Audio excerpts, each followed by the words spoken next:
Aku memasang GPS di mobil suamiku. Malam itu, saat ia berpura-pura lembur, perangkat itu menunjukkan sesuatu yang membuat napasku tercekat. Benar saja, aku memergoki suami dan selingkuhannya di sebuah area parkir sepi. Saat mereka keluar sebentar, aku menyelinap masuk ke dalam mobil dan meletakkan sebuah koper berisi sesuatu yang sudah kupersiapkan. Dan ketika mereka kembali masuk ke mobil, 5 menit kemudian suara itu membuatku puas. Sebelum kita mulai cerita ini, mari tuliskan di komentar dari mana saja sahabat menonton cerita ini. Semoga yang subscribe channel Hidup Punya Cerita. Kami doakan semoga dimudahkan segala urusannya, dilapangkan rezekinya, disehatkan badannya, dan dikabulkan segala hajat dunia akhirat oleh Allah Subhanahu wa Ta'ala. Amin ya Rabbal 'Alamin. Sekarang mari kita mulai ceritanya. Aku selalu percaya bahwa pernikahan adalah tempat pulang. Sebuah ruang aman di mana dua manusia saling menguatkan, saling memeluk ketika dunia terasa berat, dan saling menjadi rumah. Setidaknya itu yang kupikirkan dulu, sebelum kenyataan menamparku tanpa ampun. Rumah besar kami berdiri angkuh di tengah kota, dikelilingi kaca-kaca besar, dan taman rapi yang selalu dipuji tetangga. Dari luar, semua tampak sempurna, seolah aku dan Devin hidup dalam dongeng. Pasangan ideal, sukses, harmonis, bahagia. Tapi dinding kaca itu tidak pernah memperlihatkan apa yang terjadi di baliknya. Tidak ada yang tahu bahwa rumah yang tampak mewah itu lebih dingin daripada makam. Dan aku hanyalah penghuninya, bukan pemiliknya, bukan ratu. Hanya wanita yang perlahan kehilangan dirinya sendiri. Malam itu hujan turun deras, seakan langit ingin pecah. Jam di dinding menunjukkan pukul 1:47. Angka-angka digital merah itu memantul di permukaan meja makan yang kosong. Tidak ada suara selain detak jarum jam dan rintik hujan yang menghantam kaca jendela. Davin belum pulang. Aku duduk di dekat jendela, menatap gelap di luar, dan menggenggam mok teh yang sudah dingin sejak berjam-jam lalu. Tanganku terasa kaku, bukan karena dingin, tapi karena rasa takut yang sudah terlalu lama ikut tinggal bersamaku. Setiap kali mobilnya belum juga masuk halaman rumah, otakku selalu memutar kemungkinan-kemungkinan buruk. Kecelakaan, perampokan, atau sesuatu yang lebih buruk lagi. Sesuatu yang sudah bertahun-tahun kutolak untuk kuakui, ia bersama orang lain. Aku tahu ada yang salah. Aku merasakannya jauh sebelum aku punya bukti apapun. Seorang istri tahu ketika suaminya tak lagi mencintainya. Davin tidak pernah memukulku dengan tangan kosong. Tidak pernah meninggalkan luka memar yang bisa dilihat orang lain. Ia jauh lebih pintar dari itu. Ia memukulku dengan kata-kata, dengan tatapan dingin, dengan diam yang menghukum, dengan cara membuatku merasa tidak layak dicintai. Tanpa aku, kamu tidak punya apa-apa, Alia. Katanya suatu malam setelah aku bertanya, kenapa ia tidak pernah pulang tepat waktu. Dan aku percaya.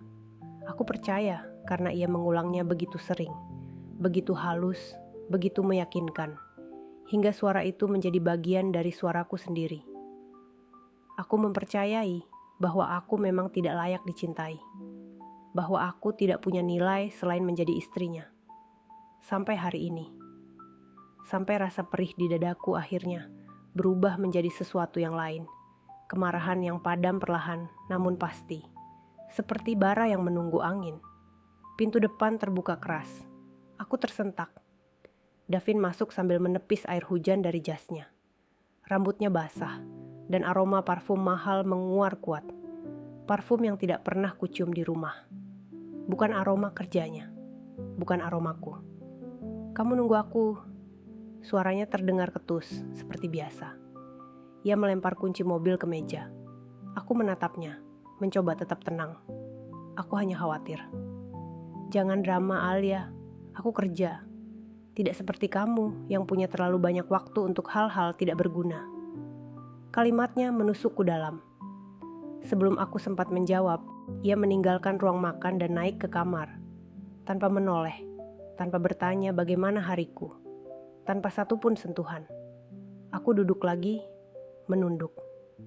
Dan untuk pertama kalinya dalam waktu lama, air mataku jatuh bukan karena rasa sakit, tapi karena aku lelah. Lelah menjadi boneka dalam rumahku sendiri. Keesokan paginya, aku bangun sendirian. Spray di sisi kiri ranjang dingin. Davin pasti sudah pergi ke kantor. Aku turun ke dapur dan menemukan secarik kertas kecil di meja. Meeting. Jangan ganggu. Tawa kecil lolos dari bibirku. Tidak ada ucapan selamat pagi. Tidak ada terima kasih untuk sarapan yang selalu kusiapkan. Tidak ada apa-apa.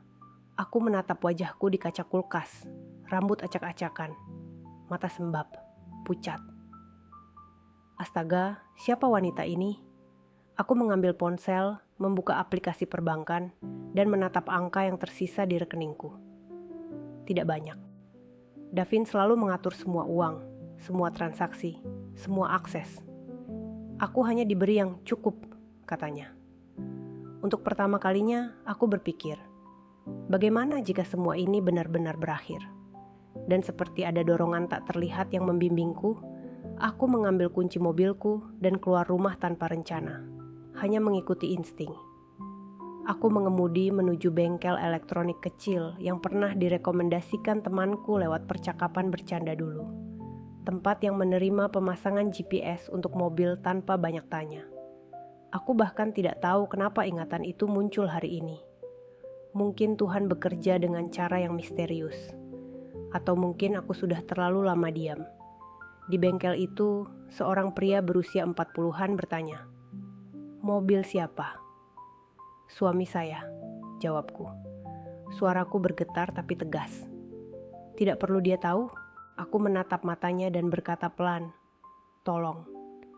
Ia tidak bertanya lagi. Butuh sekitar setengah jam untuk memasang alat kecil itu di bawah kursi penumpang mobil Davin.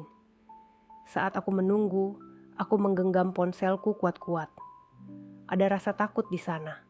Takut ketahuan, takut dihukum, takut menghadapi kebenaran. Tapi ada juga sesuatu yang lain. Keberanian baru yang tumbuh dari ketakutan itu sendiri. Ketika pekerja itu selesai, ia memberikan aplikasi dan instruksi sederhana. Ini akan mengirim lokasi real time ke ponsel Anda. Pastikan baterainya tidak mati. Aku mengangguk, membayar, dan keluar. Di parkiran, aku berdiri sejenak, menutup mata, dan menarik napas panjang. Ini hanyalah pelacak, bukan perang. Tapi entah kenapa, rasanya seperti aku baru saja membuka pintu menuju sesuatu yang besar. Saat aku kembali ke rumah, mataku langsung menatap ruang kerja kecilku di lantai 2, ruang yang tidak pernah Davin masuki. Di dalam lemari besi kecil, tersembunyi sebuah koper hitam yang sudah kusimpan lama. Bukan isi bom, bukan alat kejahatan, hanya dokumen-dokumen pentingku, uang tabungan kecil, paspor, beberapa baju, catatan rencana lari. Semua kutata rapi untuk hari ketika aku akhirnya berani meninggalkan Davin. Hari itu belum datang, tapi koper itu menjadi simbol. Aku masih punya pilihan. Aku menutup lemari itu lagi dan menatap bayanganku di kaca jendela. Aku tidak gila, kataku pada diriku sendiri. Aku hanya ingin tahu kebenaran. Dan untuk pertama kalinya dalam 7 tahun pernikahan, aku merasa aku masih punya kendali atas hidupku sendiri, meski hanya setitik. Malam itu, aku menyalakan aplikasi GPS. Titik biru yang menandai mobil Davin bergerak di layar, lalu berhenti. Di sebuah hotel, hatiku jatuh ke dasar. Tanganku gemetar. Aku tidak menangis. Aku hanya menatap layar itu tanpa suara. Dan dunia tiba-tiba menjadi sunyi sekali. Dan dalam kesunyian yang menyakitkan itu, aku akhirnya tahu satu hal dengan sangat jelas. Ini baru permulaan. Aku menatap layar ponsel tanpa berkedip. Titik biru kecil itu, yang mewakili mobil Davin, berhenti di satu lokasi yang jelas tertulis di bagian atas layar. Hotel Arteria Grand. Bukan hotel biasa, tapi salah satu hotel bintang 5 yang berdiri megah di pusat kota. Tempat yang sering muncul dalam artikel majalah bisnis atau iklan layanan premium. Tempat untuk orang-orang penting. Tempat untuk janji-janji yang tidak ingin diketahui dunia. Waktu di aplikasi menunjukkan Davin sudah berada di sana selama 42 menit. 42 menit. Waktu yang terasa seperti jam-jam panjang yang menusuk langsung ke dadaku. Aku menatap jarum jam di dinding. 23.18. Ia bilang ada rapat darurat di kantor.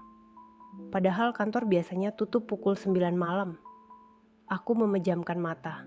Napasku memburu. Rasanya seperti ada tali yang mengikat leherku, menarik semakin kencang setiap detik berlalu. Kurasa saat itu aku hancur. Tapi anehnya, tidak ada air mata yang jatuh.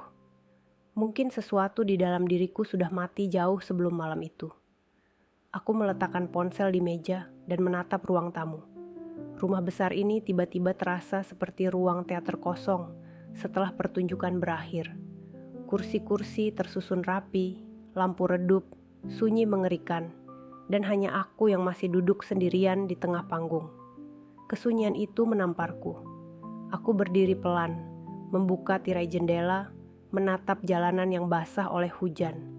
Lampu jalan memantulkan cahaya kuning pucat, dan butiran air hujan yang menempel di kaca terlihat seperti pecahan kaca berkilauan. Aku teringat pertama kali bertemu Davin. Kami bertemu di sebuah acara peluncuran galeri seni. Aku masih mahasiswa seni rupa, penuh kehidupan, penuh mimpi, penuh warna. Davin datang sebagai tamu investor. Ia tampan, karismatik, dan tutur katanya begitu lembut. Ia bilang, ia suka caraku melihat dunia. Ia bilang, aku membuat dunia terasa lebih indah. Ia menatapku seolah aku adalah karya seni paling berharga yang pernah ia lihat. Dan bodohnya, aku percaya. Butuh 2 tahun bagiku untuk menyadari bahwa ia tidak pernah mencintaiku. Ia hanya ingin memiliki seseorang yang mudah dibentuk, dikendalikan, dan disalahkan jika keadaan tidak berjalan sesuai rencananya. Dan ketika akhirnya aku menyadarinya, semuanya sudah terlambat. Aku sudah terperangkap dalam rumah ini, dalam kontrolnya, dalam keheningan yang membunuh. Aku menatap ponsel lagi. Titik biru itu tak bergerak. Aku tahu apa artinya itu. Dan saat itu, untuk pertama kalinya, aku berani menghadapi kenyataan. Aku mengambil jaket dan tas kecilku, lalu berdiri di depan cermin dekat pintu. Mataku terlihat lelah, tapi di balik lelah itu ada sesuatu yang baru. Ketegasan, mungkin. Keberanian, mungkin. Jika sakit, aku ingin melihatnya sendiri, bisikku pada cermin.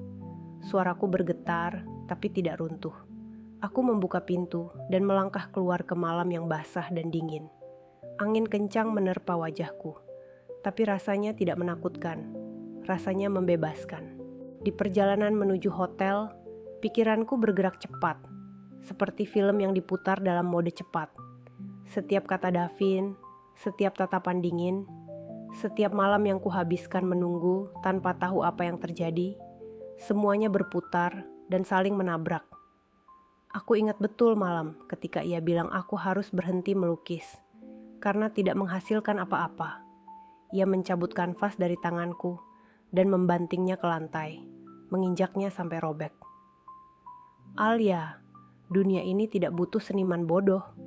Aku butuh istri yang bisa membuatku terlihat baik di depan orang lain.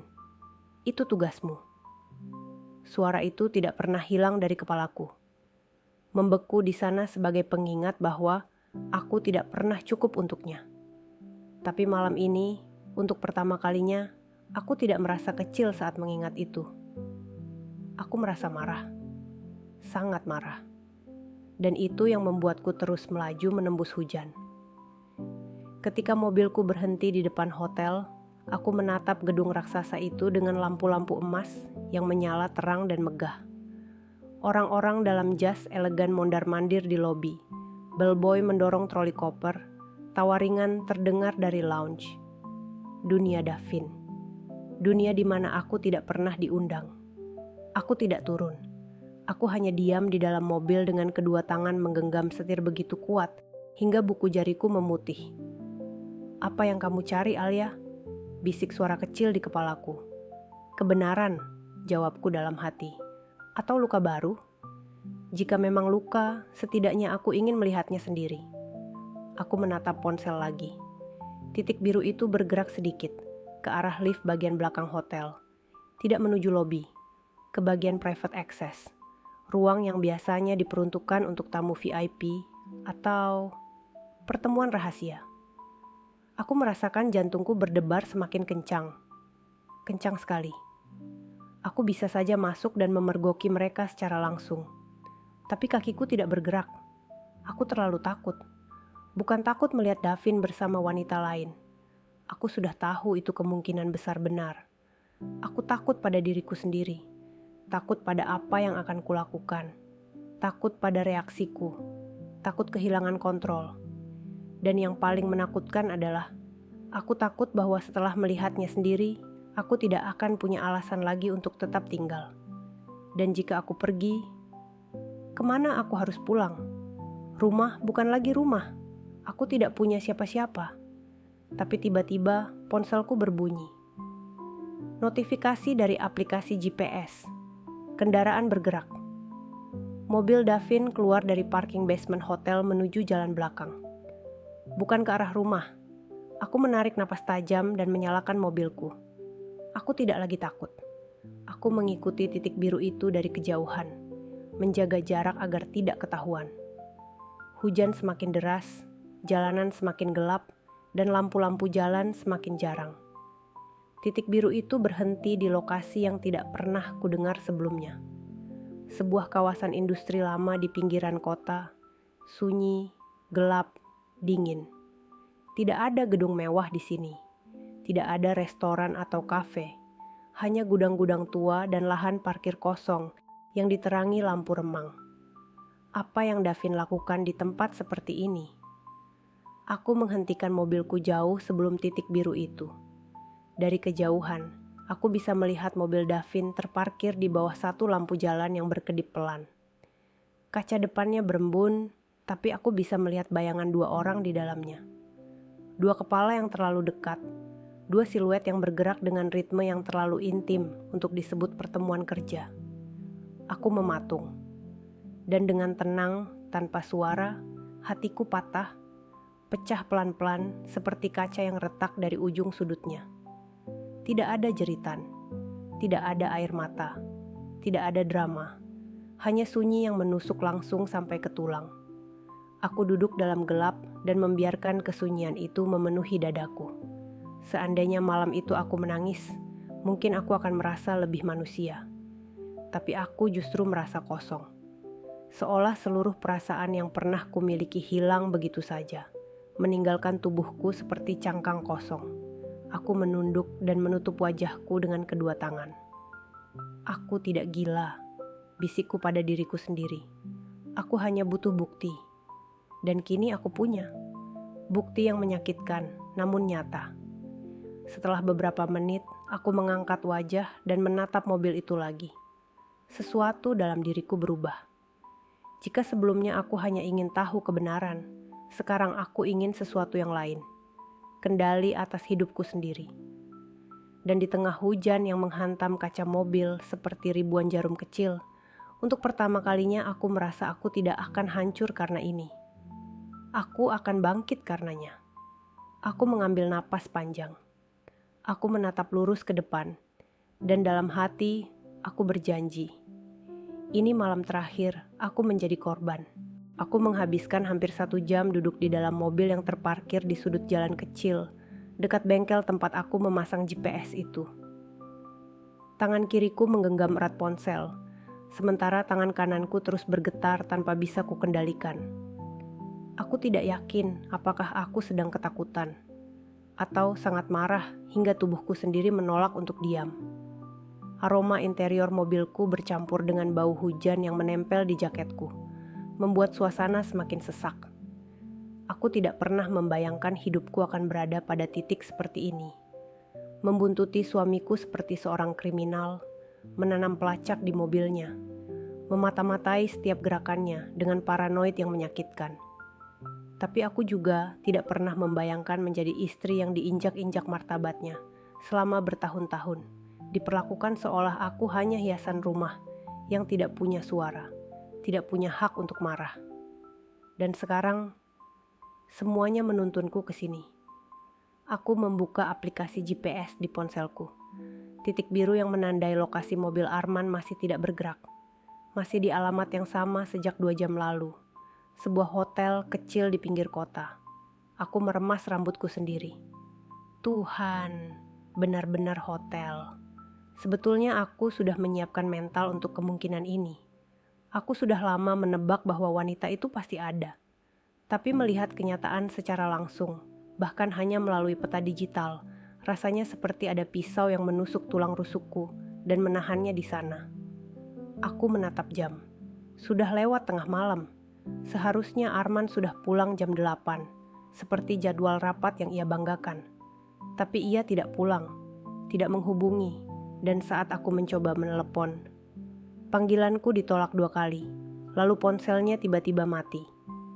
Ya, aku memang bisa menunggu di rumah seperti biasa, menggigit bibir dan menelan tangis sendirian. Tapi tidak malam ini. Malam ini berbeda. Malam ini, aku ingin tahu kebenarannya. Meski mungkin kebenaran itu akan menghancurkan dunia yang kupegang rapuh-rapuh. Aku menyalakan mesin mobil dengan tangan gemetar, lalu mulai mengikuti titik biru itu bergerak. Ternyata mobil Arman sudah meninggalkan hotel dan sedang menuju ke arah selatan, bukan pulang.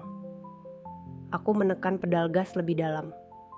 Dadaku berdebar begitu keras hingga rasanya gendang telingaku berdenging. Jika dia selesai dengan perempuan itu, seharusnya ia pulang. Lalu kenapa malah pergi semakin jauh? Titik biru itu berhenti di sebuah kawasan gelap di dekat gudang tua. Area yang jarang dilalui orang. Bahkan lampu jalannya pun hanya beberapa yang masih menyala. Tempat yang sempurna untuk melakukan sesuatu yang ingin disembunyikan. Aku memarkir mobil cukup jauh, mematikan lampu, dan menunduk saat pintu mobil Arman terbuka. Dari kejauhan, aku melihatnya keluar bersama seorang wanita. Wanita berambut panjang bergelombang, mengenakan rok ketat dan jaket kulit hitam. Wajahku terasa seperti terbakar. Tanganku mengepal begitu erat hingga kuku-kuku hampir menembus kulit. Arman merangkul pinggang wanita itu dengan cara yang tidak pernah lagi ia lakukan padaku. Ia mendorong perempuan itu ke tubuhnya, mencium bibirnya dengan kasar, seolah dunia hanya milik mereka. Wanita itu tertawa pelan, tawa ringan yang menusuk telingaku seperti ejekan. Aku ingin berteriak, ingin berlari ke arah mereka dan menampar keduanya sampai puas. Ingin memaki dunia yang begitu tega membiarkan aku berdiri sendirian menyaksikan pengkhianatan itu. Tapi kaki dan tubuhku justru membeku. Aku hanya bisa menatap, dengan air mata mengalir tanpa suara. Berapa lama semua ini berlangsung? Arman dan wanita itu masuk kembali ke dalam mobilnya. Mesin menyala. Aku hanya punya beberapa detik untuk memutuskan apa yang akan kulakukan. Dan entah dari mana, keberanian yang aneh muncul dalam diriku. Mungkin karena aku sudah terlalu muak dan lelah. Mungkin karena aku sudah selesai menjadi korban yang diam. Aku turun dari mobil perlahan dan berlari mendekat saat mobil Arman berhenti sebentar. Mungkin sedang menunggu pintu pagar terbuka otomatis. Di momen singkat itu, aku menarik napas dalam-dalam, membuka bagasi belakang mobil Arman, dan memasukkan koper misterius itu. Koper hitam yang sudah kusimpan bertahun-tahun lamanya. Koper yang kupikir akan menjadi simbol balas dendamku jika suatu hari aku benar-benar hancur oleh pengkhianatannya.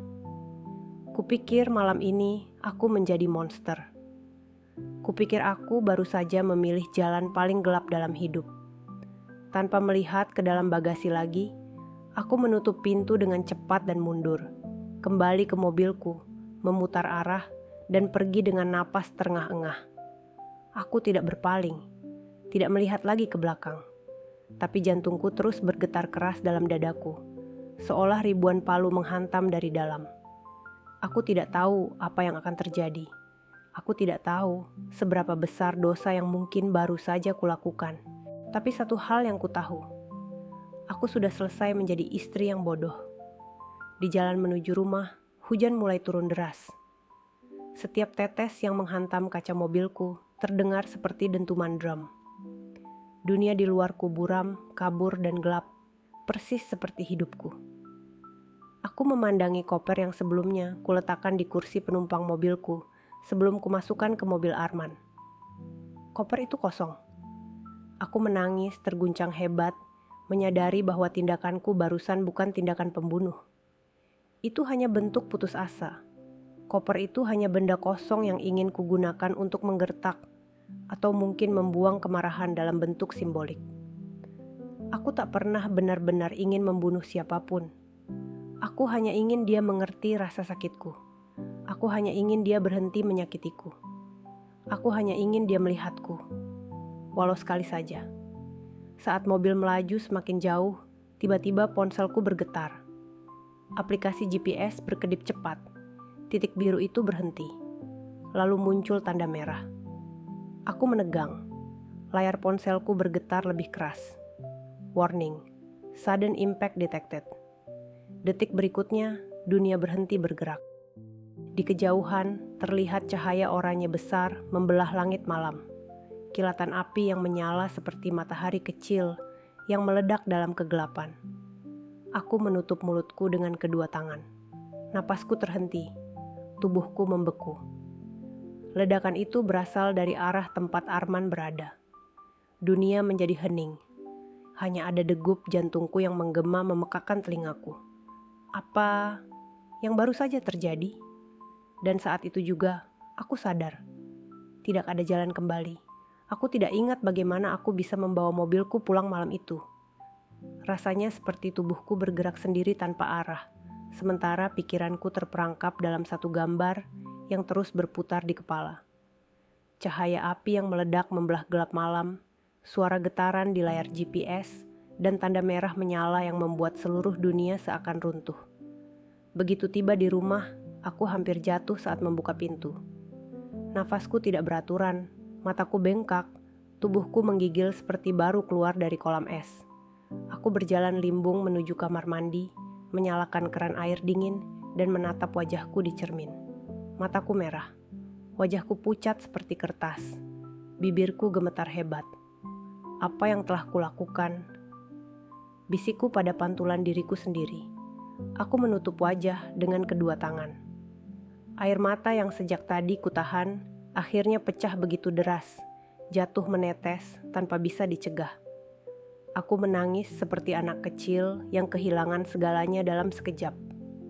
Tangis yang pecah dari seluruh tumpukan amarah, sakit hati, dan penyesalan. Tapi di balik semua itu, ada satu rasa yang membuatku semakin takut, rasa lega. Ketika ledakan terjadi, ketika cahaya api itu menyala, aku merasa dunia tiba-tiba menjadi lebih ringan. Dan itulah yang menakutkanku. Aku terduduk di lantai kamar mandi entah berapa lama.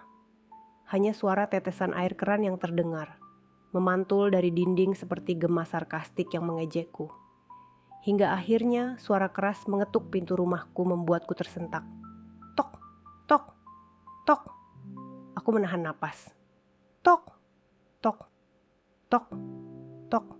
Kali ini lebih keras, lebih mendesak.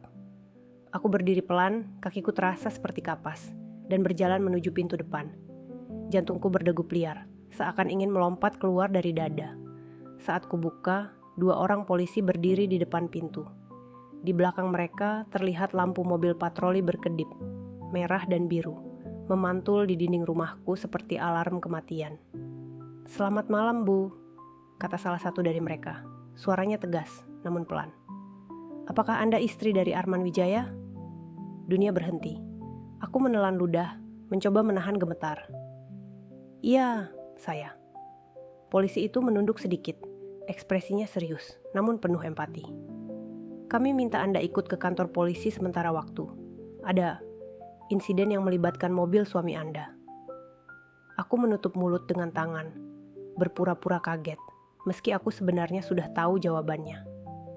"Insiden apa?" Suaraku pecah, sengaja kubiarkan terdengar panik. "Mobil suami Anda meledak di kawasan industri selatan kota. Kami menduga ada bahan peledak di dalamnya." Aku pura-pura memekik kecil dan lemas bersandar ke pintu. Polisi itu buru-buru menopang tubuhku agar tidak jatuh. "Kami sangat menyesal, Bu," katanya lagi. "Suami Anda dan seorang perempuan yang belum teridentifikasi ditemukan meninggal di lokasi kejadian." Aku menatap lantai. Air mata mengalir begitu mudah. Kali ini bukan karena akting, tapi karena perasaanku yang sebenarnya campur aduk. Lega, takut, sedih, hancur, kosong. Semua bercampur, seperti badai. Aku duduk di dalam mobil polisi tanpa bicara banyak. Lampu kota terlihat kabur di balik kaca mobil, mungkin karena mataku dipenuhi air, atau karena pikiranku terlalu kacau. Salah satu polisi menatapku melalui kaca spion dan bertanya hati-hati, "Bu, apakah suami Anda memiliki musuh? Atau masalah di pekerjaan?" Aku menatapnya, bingung. Aku ingin tertawa, tapi bibirku tak punya tenaga untuk tersenyum. Musuh? Masalah? Oh, kalau mereka tahu siapa sebenarnya Arman. Kalau mereka tahu betapa banyak orang yang ingin melihatnya jatuh. Tapi aku hanya menggeleng pelan. "Dia orang baik, semua orang menyukainya," jawabku lirih. Kalimat yang terasa seperti pisau di lidahku. Polisi itu mengangguk. "Kalau begitu, mungkin ini kecelakaan karena kesalahan teknis. Atau sesuatu yang lebih dalam," katanya dengan nada ragu. Aku menoleh keluar jendela lagi. Sesungguhnya aku tidak tahu apa yang sebenarnya terjadi malam itu. Aku pikir koper yang kumasukkan hanya kosong. Hanya simbol. Hanya kekuatan palsu untuk memberi keberanian. Tapi ternyata ada bom di dalam mobil Arman. Bom yang sudah ada sebelum aku menyentuh bagasi mobil itu. Bom yang bukan milikku. Bom yang bukan kupasang. Bom yang seharusnya tidak meledak pada saat itu. Aku menggigit bibir hingga terasa asin. Kalau begitu, apa sebenarnya rencana Arman malam itu? Polisi menghentikan mobil di depan kantor kepolisian. Aku membuka pintu pelan, menjejakkan kaki ke tanah yang terasa dingin dan keras. Malam terasa berbeda. Seolah dunia yang kutahu telah terbakar bersama mobil itu. Dan keadaan baru mulai menunjukkan kebenaran yang jauh lebih mengerikan daripada sekadar perselingkuhan.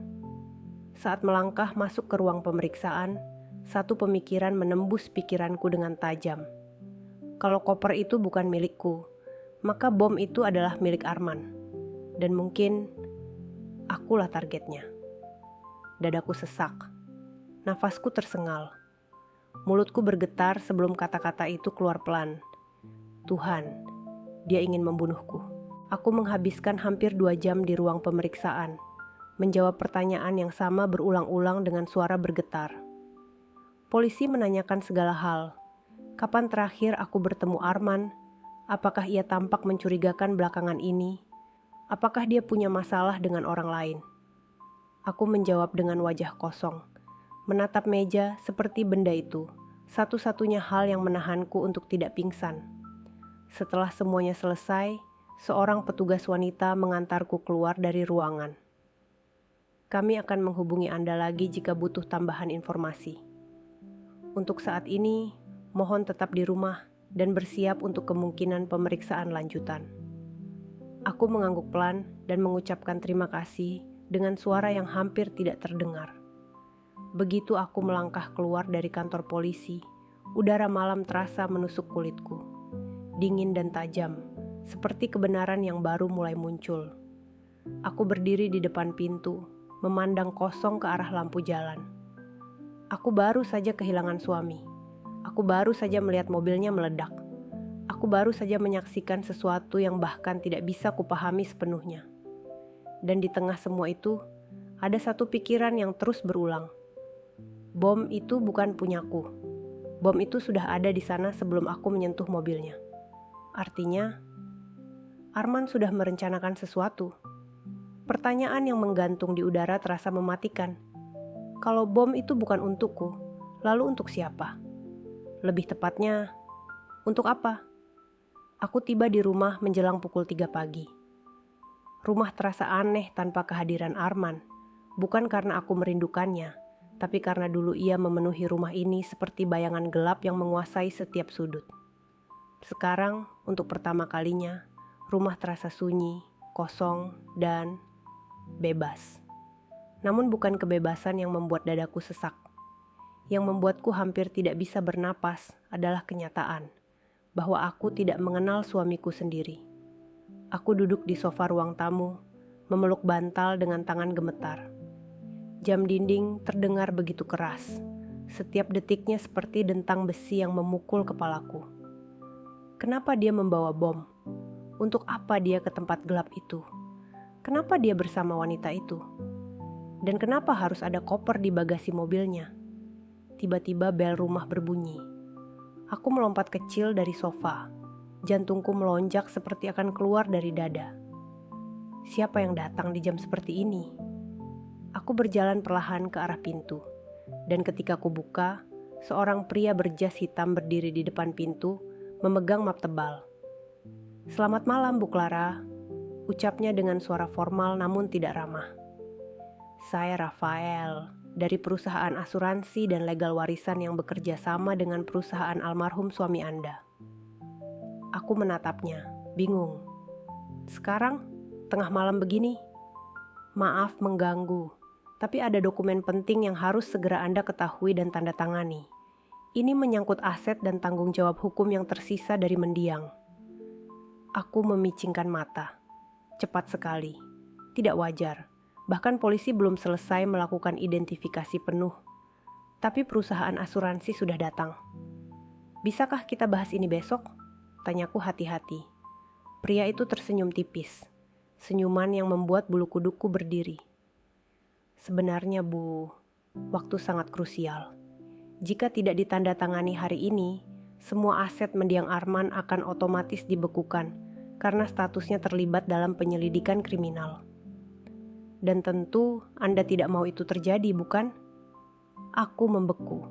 Status penyelidikan kriminal? Dari mana dia tahu ada bom? Aku baru saja keluar dari kantor polisi, dan bahkan mereka tidak mengatakan itu secara resmi. Bagaimana perusahaan ini bisa tahu duluan? Aku menelan ludah, tenggorokanku kering. "Apa yang Anda maksud penyelidikan kriminal?" tanyaku pelan. Rafael menatapku lurus, tanpa kedip, tanpa ragu. "Kami mendapat laporan internal bahwa mendiang suami Anda selama beberapa bulan terakhir sedang dalam ancaman tuntutan hukum dan berkaitan dengan transaksi gelap berskala besar. Ada kemungkinan besar reputasi dan aset yang terkait atas namanya akan disita oleh negara jika tidak segera diamankan secara legal." Aku menutup mulut dengan tangan, berusaha menahan napas. Transaksi gelap? Tuntutan hukum? Aku tidak tahu apapun tentang itu. Tidak pernah sedikit pun Arman menceritakan sesuatu yang menunjukkan hidupnya berada dalam bahaya. Namun Rafael melanjutkan kalimatnya, dan kata-katanya seperti pisau yang ditusukkan perlahan ke dadaku. "Sepertinya suami Anda berencana melakukan sesuatu demi menyelamatkan diri. Atau mungkin mengorbankan seseorang agar terlihat seperti pelaku." Aku menatapnya. Pupilku membesar. Apa maksudnya? Mengorbankan seseorang. Rafael membuka mapnya dan menyodorkan selembar kertas kepadaku. Dokumen legal yang membuat tanganku langsung dingin.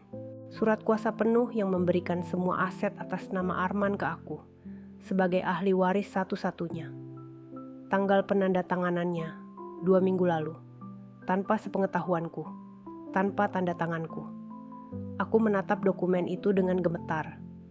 Rafael berbisik pelan, seperti memberi peringatan. "Jika mendiang suami Anda benar-benar merencanakan sesuatu untuk menjatuhkan Anda, maka kematiannya menyelamatkan Anda." Aku menegang, mataku tiba-tiba berair. Seluruh tubuhku terasa seperti direndam dalam air es. Apa itu berarti? Apa itu berarti bahwa aku bukan pembunuh, aku bukan pelaku, aku adalah target. Aku kehilangan kendali.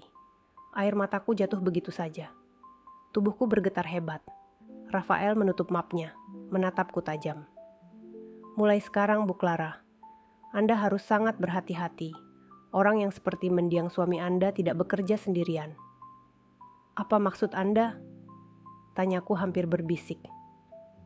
Saya rasa, katanya sambil melangkah mundur, malam ini hanyalah permulaan. Dia lalu meninggalkanku berdiri sendirian di depan pintu, dengan kebenaran yang menghantam seperti palu baja. Aku menggenggam map itu erat-erat, dan dalam keheningan malam yang tajam, satu kalimat mengaum dalam kepalaku. Aku tidak aman. Arman tidak hanya mengkhianatiku, dia berusaha membunuhku. Dan seseorang di luar sana mungkin masih melanjutkan rencana itu. Aku tidak tidur semalam suntuk. Bukan karena aku tidak mencoba. Aku sudah menutup mata berkali-kali, memaksa diriku untuk memejamkan mata walau hanya 5 menit. Tapi setiap kali aku mulai terlelap, suara ledakan itu kembali memenuhi kepala. Cahaya oranye yang membakar langit gelap. Jeritan dalam kepalaku sendiri. Getaran dari ponselku. Setiap kali aku mencoba bernapas, dadaku terasa sesak, seolah ada tangan dingin yang mencekikku. Aku duduk di lantai ruang tengah, punggung bersandar pada sofa. Jam menunjukkan pukul 5 pagi. Langit di luar jendela masih gelap pekat, hanya ada garis tipis abu-abu yang menandai subuh. Di depanku, map yang diberikan Rafael terbuka di meja kopi. Dokumen itu menatapku seperti monster yang baru saja terbangun. Surat kuasa warisan, pernyataan legal, konfirmasi bahwa semua aset Arman atas namaku, dan satu halaman paling mencurigakan. Dokumen yang menyatakan bahwa jika Arman meninggal dalam kondisi tidak wajar, semua tanggung jawab hukum akan gugur, dan seluruh aset akan berpindah kepadaku otomatis. Tanganku menggenggam pinggir meja begitu keras, hingga buku-bukuku memutih. Jadi, benar. Dia merencanakan sesuatu yang melibatkan kematiannya, dan seseorang menandatangani dokumen ini 2 minggu lalu, tanpa sepengetahuanku. Jika dia ingin aku dituduh membunuhnya, jika bom itu direncanakan untukku, semuanya masuk akal. Jika aku yang berada di mobil itu saat koper meledak, jika bom itu diaktifkan ketika aku mengemudi, semua orang akan percaya bahwa aku mencoba membunuhnya, dan gagal. Aku akan ditangkap, semua aset akan dibekukan, nama suami akan dilindungi. Itu skenario sempurna. Tapi kenyataan berubah karena satu hal sederhana. Aku mengikuti instingku malam itu. Aku mengembalikan koper itu ke mobilnya. Dan ledakan itu mengambil nyawanya, bukan nyawaku. Tangisku pecah tiba-tiba. Tubuhku jatuh berlutut, tangan menutup wajah. Arman ingin aku mati, dan aku, bahkan sampai menit terakhir, masih mencintainya meski terluka. Dadaku seperti ditusuk puluhan pisau. Aku bukan hanya ditinggalkan, aku dikhianati. Aku dijual dan direncanakan untuk mati oleh seseorang yang seharusnya melindungiku. Aku tertawa kecil di tengah tangis. Tawa pahit yang terasa seperti racun. Kenapa hidupku berakhir seperti ini, Man? Bisikku pada ruangan kosong. Tiba-tiba suara ketukan keras memecah keheningan rumah. Tok, tok, tok, tok. Aku tersentak. Darahku membeku. Bukan bel rumah, bukan ketukan pelan, tapi ketukan keras kasar, seperti seseorang ingin mendobrak masuk. Aku berdiri pelan, menahan napas. Tok, tok, tok. Aku tahu kau di dalam, Clara. Suara laki-laki terdengar dari balik pintu, berat dan marah. Buka pintunya. Aku membeku. Aku tidak mengenali suara itu. Aku mundur perlahan, menjauh dari pintu. Buka pintunya sekarang. Kita perlu bicara. Tidak mungkin aku membuka pintu. Aku meraih ponsel, tapi sebelum aku sempat menekan tombol panggil, suara itu berseru lagi, lebih mengancam. Kau pikir kau bisa kabur dari semua ini setelah membunuh Arman? Seketika tubuhku seperti tak bertulang. Pembunuh? Dia menuduhku pembunuh. Arman sudah berjanji menyelesaikan ini malam tadi, dan sekarang dia mati. Itu artinya kau harus menggantikan posisinya. Aku menjatuhkan ponselku tanpa sengaja. Suaraku hilang. Dunia berputar. Mereka pikir aku tahu sesuatu. Mereka pikir aku bagian dari bisnis gelap Arman. Dan sekarang mereka menagih sesuatu yang seharusnya Arman lakukan. Aku akan kembali. Dan kalau kau tidak buka pintu saat itu, kami akan memastikan kau tidak pernah keluar rumah ini hidup-hidup. Suara langkah cepat menjauh. Mobil melaju kencang. Hening kembali. Aku berdiri mematung, gemetar hebat. Tanganku menutup mulut agar tidak menjerit. Aku dalam bahaya. Nyawaku target berikutnya. Aku berlari ke kamar, mengambil tas kecil, memasukkan beberapa pakaian, dompet, dan dokumen penting. Aku tidak punya rencana. Aku hanya tahu satu hal. Aku harus pergi. Sekarang. Saat aku melangkah ke ruang depan lagi, ponselku berbunyi keras. Nomor tak dikenal. Aku hampir tidak berani mengangkatnya. Tapi aku menekan tombol hijau dengan tangan gemetar. Halo, suaraku pecah, nyaris tidak terdengar. Suara di seberang sana datar, dingin, dan mengiris tulang. Jika kau tetap di rumah itu lebih dari 1 jam, kau akan mati. Aku terdiam. Seluruh tubuhku seperti lumpuh. Arman gagal menyelesaikan tugasnya. Sekarang giliranmu. Telepon terputus. Aku menjatuhkan ponsel lagi. Aku tidak bisa mengatur napas. Aku berpegangan pada tembok agar tidak jatuh. Mereka menginginkan aku mati. Dan Arman adalah bagian dari mereka. Aku mengambil kunci mobil dengan tangan bergetar. Sebelum keluar, aku menatap rumahku sekali lagi. Rumah yang dulu kusebut tempat pulang. Rumah di mana aku berharap bisa bahagia. Rumah yang ternyata dibangun dengan kebohongan. Aku keluar sebagai istri korban. Aku keluar sebagai buruan.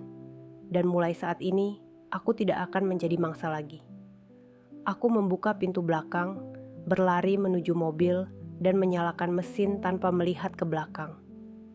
Saat mobil melaju menjauh, rumahku mengecil di kaca spion, seperti masa lalu yang terbakar. Dan untuk pertama kalinya dalam hidupku, aku berkata pada diriku sendiri dengan suara keras, aku akan bertahan, apapun caranya. Aku masih bisa merasakan getaran dingin yang merayap di tulangku saat mengemudi malam itu. Jari-jariku menggenggam setir terlalu kuat, sampai-sampai buku-buku jariku memutih. Lampu jalan berlari mundur seperti garis-garis putih panjang di kaca depanku, dan jantungku berdetak begitu keras sampai terasa memukul dinding dadaku. Lokasi di GPS terus bergerak. Titik merah kecil itu sudah berhenti di sebuah area parkiran kosong di pinggir kota. Tempat yang begitu sepi, begitu gelap, begitu ideal untuk menyembunyikan sesuatu. Ideal untuk hal-hal kotor. Aku menelan ludah, tenggorokanku terasa panas dan kering. Setiap detik terasa panjang. Ini saatnya, bisikku pada diri sendiri. Entah untuk apa, untuk kebenaran, untuk pembuktian, atau untuk akhir dari semua ini. Mobilku berhenti beberapa meter dari gerombolan bangunan tua yang gelap. Hanya ada satu sumber cahaya redup dari tiang lampu parkir yang terlihat seperti hampir tumbang. Dari kejauhan aku bisa melihat mobil Rio. Mobil yang sering kubersihkan, kubayari pajaknya, dan kusetiri ketika ia pura-pura ke kantor. Di sanalah titik GPS berhenti. Aku merapatkan jaketku dan turun dari mobil, mengendap di balik deretan kendaraan rusak yang terbengkalai di area parkir. Dari sela-sela kaca pecah sebuah van tua, aku melihatnya. Rio dan seorang perempuan tertawa. Tangan saling menyentuh. Dunia seolah berhenti. Wanita itu menempelkan bibirnya ke bibir Rio, dan Rio membalas dengan penuh gairah, seakan-akan aku tidak pernah ada. Mereka masuk ke dalam mobil, pintu menutup pelan, dan mobil yang dulu kubanggakan itu mulai bergoyang pelan, mempermalukan seluruh kehidupanku. Aku membeku, tidak menangis, tidak marah, tidak lagi, hanya kosong. Seolah semua rasa sakit bertahun-tahun meledak sekaligus, tetapi bukan dalam bentuk tangisan atau teriakan. Justru ketenangan mengerikan mengambil alih tubuhku, seperti badai yang justru hening sebelum menghancurkan segalanya. Nomor tak dikenal. Bukan tak dikenal. Aku pernah melihat rangkaian angka itu di meja kerja Rio beberapa bulan lalu.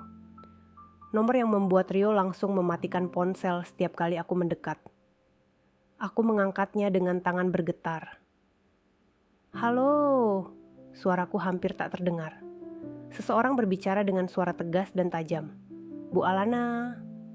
Dadaku menegang. Iya, ini siapa?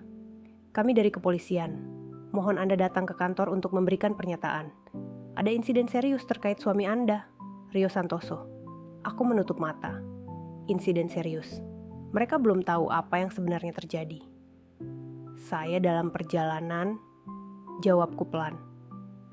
Di kantor polisi, suasananya dingin dan formal. Seorang penyidik bernama Komandan Ardi menatapku lama sebelum memulai pertanyaan. Ia terlihat hati-hati, seolah sedang menilai apakah aku akan pecah kapan saja. Bu Alana, kami perlu tahu, katanya pelan. Apakah Anda mengetahui aktivitas suami Anda dalam beberapa bulan terakhir? Aku menggeleng. Kami sudah lama tidak dekat. Apakah suami Anda pernah terlibat masalah keuangan atau hubungan di luar pernikahan? Aku menunduk. Saya curiga. Ia menulis sesuatu di kertas. Kemudian ia menatapku tajam, seolah bagian penting baru dimulai. Kami menemukan catatan transaksi dalam jumlah besar atas nama suami Anda. Uang itu masuk ke beberapa rekening tidak resmi dan terkait sindikat perdagangan gelap.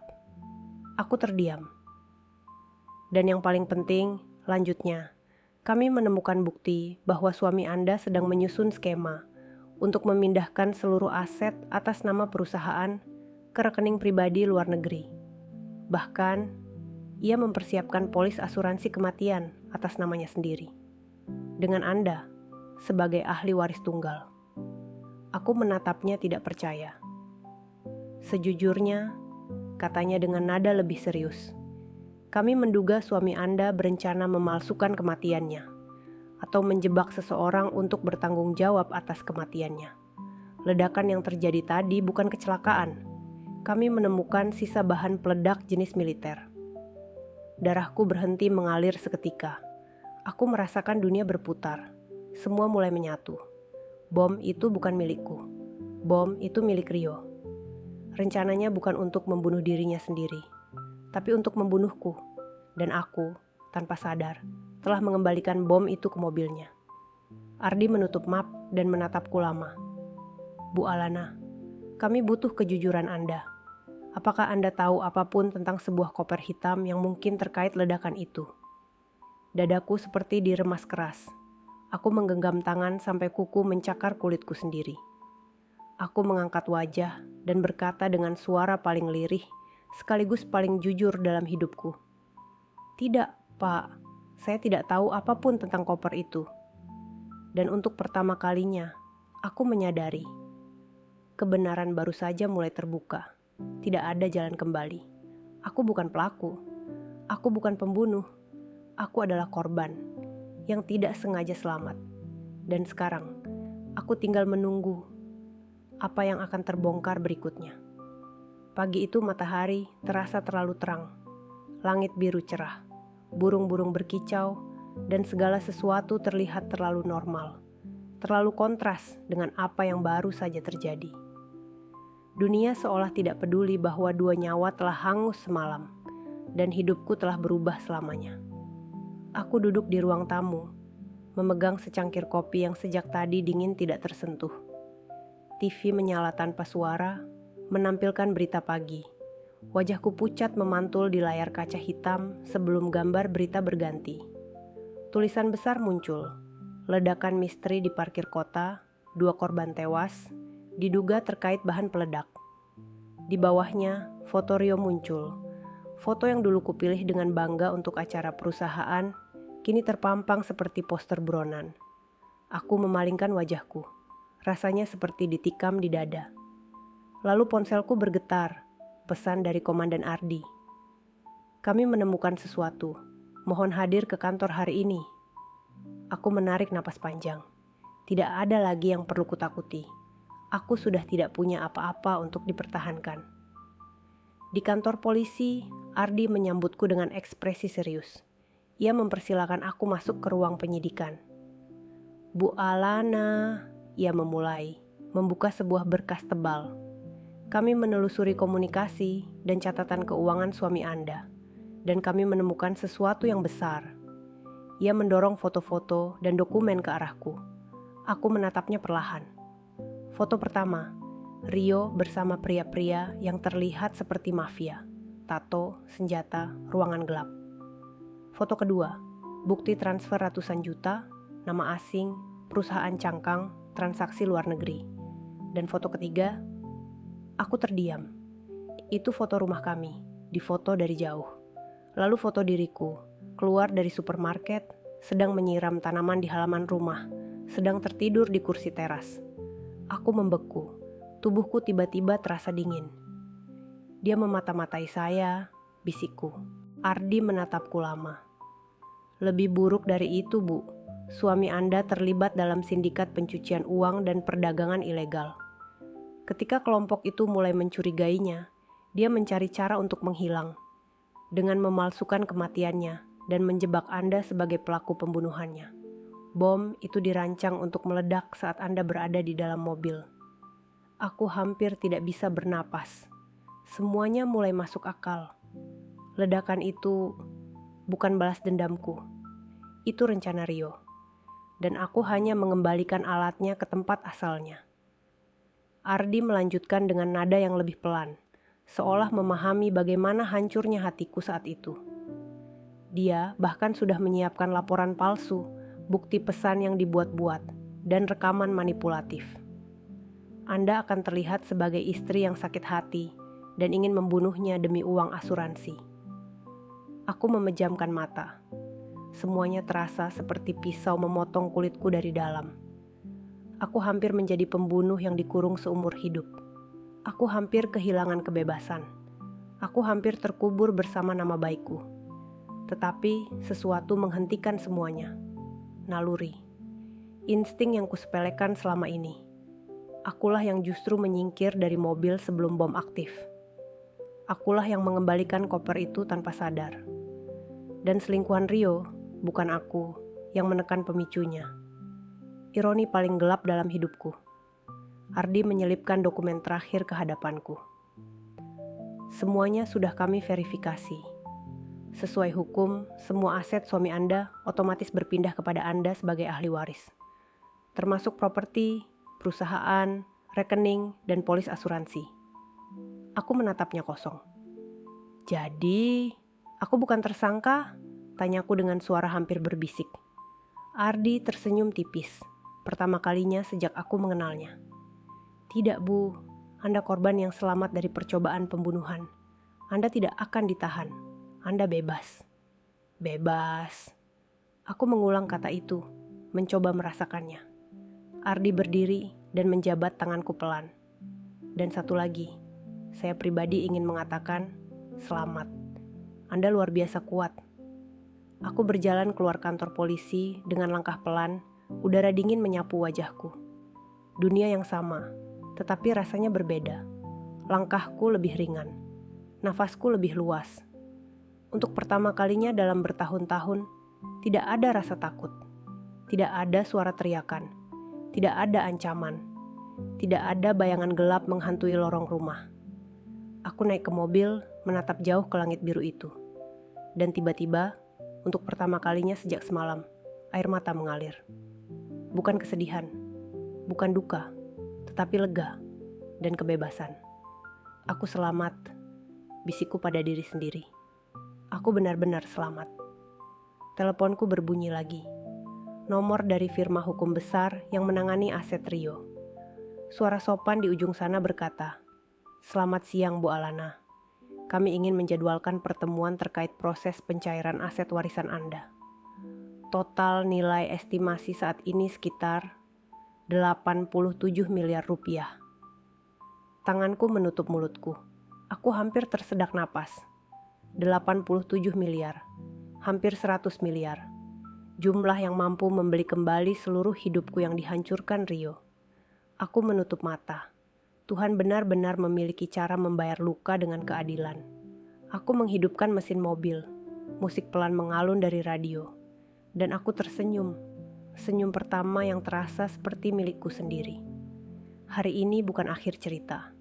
Hari ini adalah awal dari hidup baruku. Hidup yang benar-benar kupilih sendiri. 3 minggu telah berlalu sejak malam ledakan itu. 3 minggu sejak hidupku berubah dari neraka yang sunyi menjadi ruang luas yang akhirnya dapat kuhirup dengan bebas. Dan sampai hari ini, masih sering aku bangun dengan refleks ketakutan. Merasakan seolah Rio masih berdiri di depan pintu, siap berteriak dan menghancurkan segala hal yang kusentuh. Namun setiap kali aku membuka mata dan melihat cahaya matahari masuk melalui jendela yang kini kubiarkan selalu terbuka, aku tersenyum. Tidak ada lagi seseorang yang melarangku. Tidak ada lagi suara keras yang mengontrol segalanya. Tidak ada lagi ketakutan. Hanya aku dan dunia yang akhirnya kembali menjadi milikku. Aku duduk di ruang meeting sebuah kantor hukum besar yang terasa sangat megah. Para pengacara duduk rapi memberikan dokumen-dokumen terakhir untuk kutandatangani. Di depanku tumpukan berkas aset, properti, saham perusahaan, rekening deposito, dan polis asuransi tersusun sangat rapi. Seorang pengacara senior berkata dengan tegas, "Mulai hari ini, seluruh aset mendiang Rio Santoso resmi menjadi milik ibu, sebagai satu-satunya ahli waris dan pemilik sah perusahaan. Semua dokumen sudah disahkan." Aku mengangguk pelan, masih sulit mempercayai kenyataan itu. Tanganku menandatangani dokumen terakhir. Begitu pulpennya terangkat, semua orang berdiri dan mengulurkan tangan. "Selamat, Bu Alana." Aku tersenyum lembut. Senyum yang ringan, senyum yang bukan topeng. "Terima kasih," kataku pelan, "untuk keadilan yang akhirnya kudapatkan." Mereka meninggalkan ruangan satu persatu, menyisakanku sendirian di ruang luas itu. Aku berdiri dan berjalan ke jendela besar, menatap kota dari ketinggian puluhan lantai. Gedung-gedung menjulang, mobil bergerak seperti semut kecil, dan seluruh dunia terasa begitu besar dan penuh kemungkinan. Untuk pertama kalinya, aku tidak merasa kecil di dalamnya. Aku meraba kaca jendela, dan dalam hati berkata, "Aku tidak akan pernah lagi membiarkan siapapun mengurungku." Sore itu aku pulang ke rumah. Namun bukan rumah yang dulu. Aku sudah menjualnya. Aku tidak ingin lagi tinggal di tempat yang dipenuhi bayangan, darah tak terlihat, dan luka yang tak pernah sembuh. Sekarang, aku tinggal di sebuah rumah baru yang sederhana, tapi sangat indah di tepi pantai. Rumah dengan dinding putih, jendela besar dan halaman kecil menghadap laut. Sebuah rumah yang bukan benteng ketakutan, tapi tempat untuk hidup. Aku meletakkan tas di sofa dan berjalan ke teras belakang. Laut bergumuruh pelan. Angin membawa aroma garam yang menenangkan. Burung camar terbang rendah dan suara ombak terdengar seperti musik lembut yang memeluk jiwa. Aku duduk di kursi kayu, merapatkan selimut tipis ke bahuku, dan menatap cakrawala yang perlahan berubah jingga keemasan. Senja. Cahaya favoritku. Warna peralihan seperti hidupku sekarang. Ponselku berbunyi pelan. Notifikasi email. Transfer selesai. Total saldo masuk 87 miliar rupiah. Aku menutup layarnya tanpa euforia seperti orang yang baru menjadi kaya mendadak. Bukan itu yang paling penting. Uang itu bukan hadiah, melainkan pengembalian. Ganti rugi dari semesta untuk bertahun-tahun hidupku yang dirampas, luka yang disembunyikan, dan keberanian yang akhirnya kutemukan. Aku menatap laut sekali lagi, dan untuk pertama kali sejak pernikahanku dimulai, aku berbicara pada diriku sendiri dengan suara yang jujur, hangat, dan tanpa getaran ketakutan. "Alana, kamu berhasil. Kamu selamat." Air mata mengalir, bukan karena sedih, bukan karena hilang, tetapi karena bebas. Aku memeluk diriku sendiri, dan pelan aku tertawa kecil. Suara yang jujur dan penuh kehidupan. Dan ketika matahari tenggelam dan seluruh langit berubah gelap, aku tahu satu hal dengan sangat pasti. Cerita ini bukan tentang kematian. Cerita ini tentang kelahiran kembali. Tentang seorang perempuan yang bertahan di tengah badai, mengikuti insting yang diselipkan Tuhan, dan keluar dari reruntuhan bukan sebagai korban, melainkan sebagai pemenang. Aku menatap ke depan. Ke masa depan yang masih kosong tapi luas tanpa batas. Dan aku berkata pelan kepada diriku sendiri, kepada laut, kepada dunia. Ini bukan akhir.